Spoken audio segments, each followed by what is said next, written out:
So I'm just going to talk about the stuff that we've done, the things we've butt our heads up against. I have some pictures, and then we can just, it'll just fuel the discussion for further on. Obviously, I think we've seen already that partnership is really heterogeneous. You know, it's different for each one of us. So the CoDev example is really only one of many, as you know. So thanks for having us over.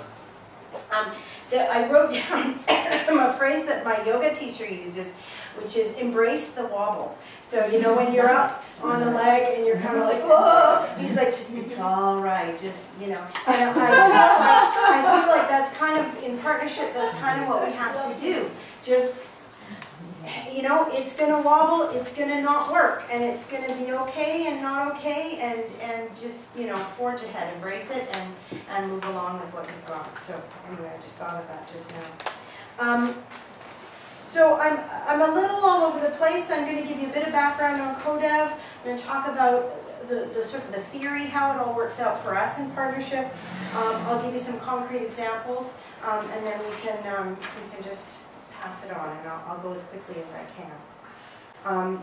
We had the advantage, I'll give for those of you who don't know the organization, we have the advantage of starting from a model of solidarity. So CoDev came out of the BC Teachers Federation. A group of teachers here in BC were, and activists within the BCTF were interested in the struggles of teachers in Peru in the 80s. They were looking at gender equality and had seen a news piece and made a trip and basically said, hey, this is something that we understand. This is something that we've been through. We don't want to, you know, help you get out of that. We're not going to, you know, go right in and show you how to get out of the situation you're in. But we get it. We've been through this. So let's talk together. So as an organization, we started right out with that idea of solidarity. It wasn't about charity. It wasn't about, you know, giving, you know, helping. That whole, all of that language was not a part of our organization's beginnings. Also, as any of you who work in the union movement know, solidarity is a word that is already a part of that movement. So people understood from a union perspective that solidarity was really peer-to-peer, was worker-to-worker, was standing together. And so the whole base of the organization starts from that. I feel very privileged to work in that environment because it's a given.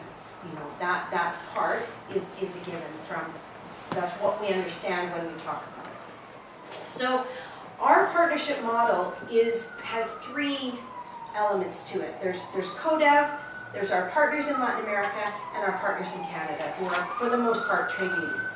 So we work with the Teachers Federation, the nurses, the Hospital Employees Union, Federation of Post-Secondary Educators, etc. And so we see ourselves very much as one of three partners rather than two. So we are working with our partners here in Canada as well as our partners in Latin America, and I can tell you more about that a little bit later on. I had written right here, understand that it's not perfect. I think we've covered that. It's, you know, it sounds great in theory. It's not always perfect. So how does this play out at CoDev? What are the actual things that we do in this partnership model? How do we make it work? So to begin with, all of us have lived in Latin America. Again, that's a privilege, right? And we can't all have lived in the countries that we're working at. But in that way, it allows us in the office to have a really intimate knowledge and respect for the countries. So when I have a partner coming up, I can talk about being a single mom. I can talk about, I can use vocabulary that'll make them laugh. Like I can use the words in Nicaragua that you use for this thing, and I can make jokes and show them that I have an understanding of their culture. Same with everyone, with Barbara, with Steve, with Kyla, and with Kirsten. So that for us is also a sort of a good base to start from. But also, for us, part of partnership and solidarity involves looking at the root causes of the problem. And this was something Moses brought up in our small group there. That we look at you know, the problem. My program area is in the sweatshops, in the textile factories in Latin America. So I look at the problems those workers are having. And, you know, fine, we can give them, you know, we can provide funds so that our partners can train them in self-esteem and labor rights and all those sorts of things. But fundamentally, we have to, at CoDev, look at the root causes of that and encourage our partners to do that. I must say, though, most of the time it's the other way around. Our partners are already way beyond that. And they are already saying to us, the reason our workers are getting paid badly is because there's no legal framework in our country to protect them. And the reason there's no legal framework is because your companies are coming down and do, you know, so they're already telling us what the root causes are. And so that plays a little bit into the long-term thing that Joe was talking about as well, that if you're looking at the root causes, it's a very different approach. It's a very different sort of time frame. But also, that allows you to make the comparison with workers here. It allows you to say, well, you know what? Monsanto's in Alberta as well as in Africa. Wait a minute, we have the same enemies. This is the same struggle. And again, it's a very much a worker to worker, it's a union vocabulary, but it serves us very well in our partnership model. It's a very deep thing. It's not just a checklist. I mean, the checklists that we get, the toolkit, it's super, super useful. I'm going to point you towards another one as well. But it's really a mindset. I know we had a Colombian partner up one time, and she said, this was years ago, and it totally, I got goosebumps when she said it. She said, you know what, neoliberalism and, you know, colonialism and all that stuff, it's a play. And it was written in Bretton Woods, or Paris, or London, or New York, or Washington. You're in Act 1 here in Canada. We're in Act 3 in Colombia. So the privatization of all your public services, your education, your water, we're way ahead of you, but you're there too, and you have to fight.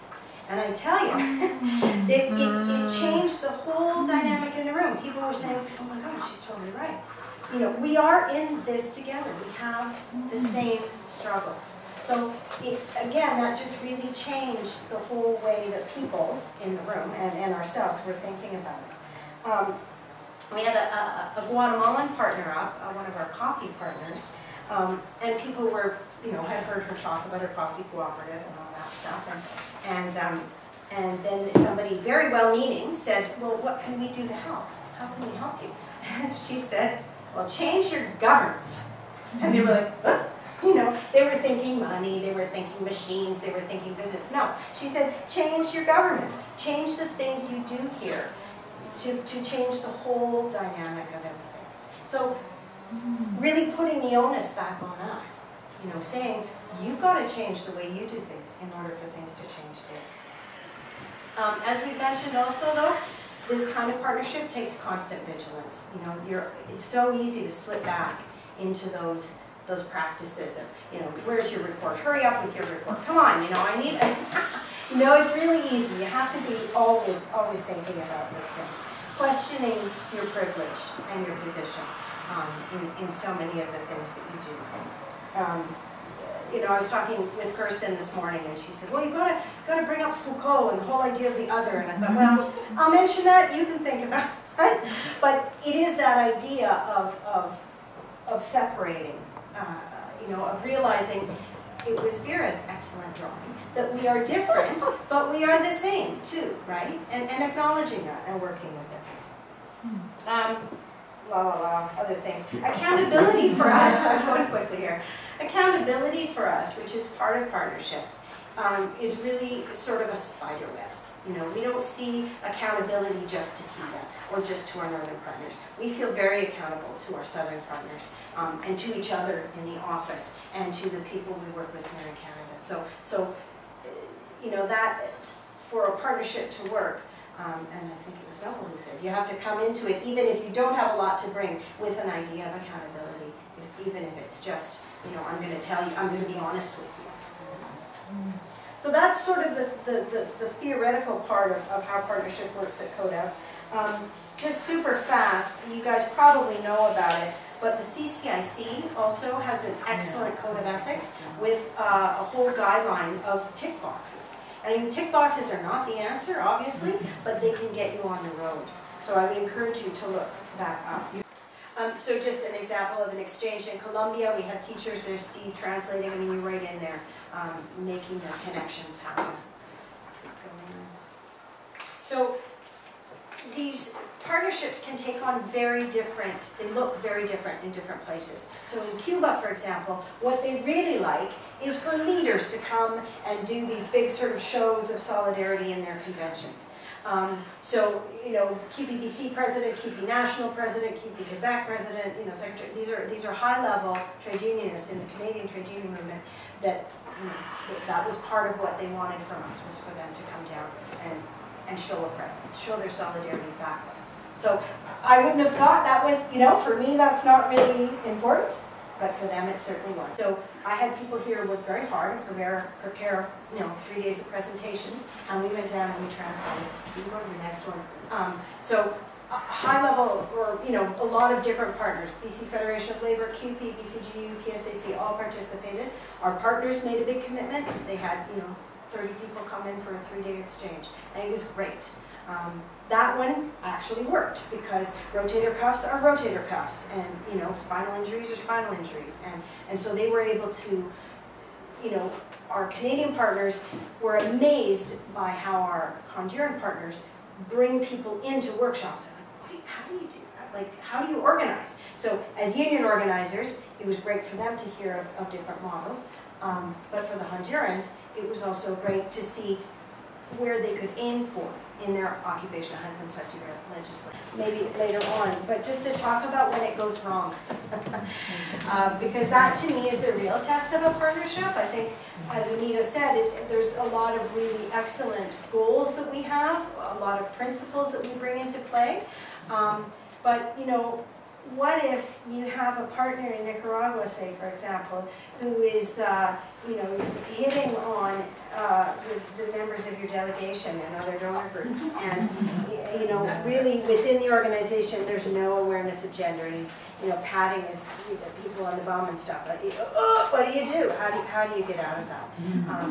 I mean, I think part of a clear partnership is having things in place so that you can go through that. It took us a year, almost 2 years to get, pardon the expression, to get rid of that partner, to say, you know, I'm sorry, we can't work with you. You know, started out by identifying the problem. You really can't do this. You really have to, you know, and started looking at the organization and saying, okay, well, what do you guys have in place to make sure that there isn't harassment going on? And then did an evaluation, and then eventually said, well, you know, we set out some goals for you that we didn't really meet. So, you know, in the next year, we're going to give you 1 more year, then we'll cut the funding. So anyway, I think that's worth a larger discussion. It's all very well to say all of these good things, but those can go by the wayside. But see, that also, like that piece actually really demonstrates partnership, because you're not just saying, oh, you've acted inappropriately, goodbye. You give an opportunity for, you know, change, and like you give it time. Well, and listen first. Dialogue, right? yeah, So, yeah.